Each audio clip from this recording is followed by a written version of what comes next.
This plane is called the Queen of the Skies, but the real reason behind that title will shock you. Let's break it down. The 747 first took passengers into the air on January 22, 1970. Pan Am's flight left New York JFK for London Heathrow with 335 passengers and 20 crew. That was double what other planes carried back then.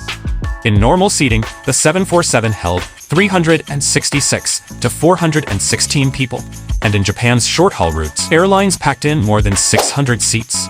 Suddenly, millions could afford long-haul travel, and flying was no longer only for the rich. The famous hump made it royal. Boeing moved the cockpit upstairs so the nose could open for cargo. That gave airlines a spare deck. In the 1970s, Pan Am, Lufthansa, and Qantas filled that upper deck with lounges, bars, and even piano rooms.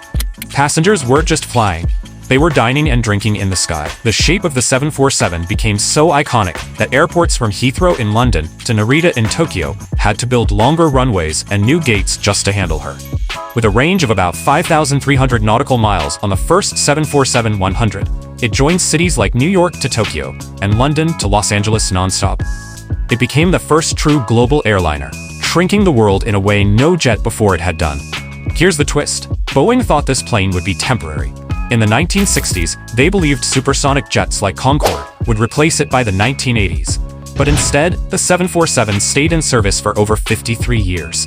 More than 1,574 aircraft were built between 1968 and 2023.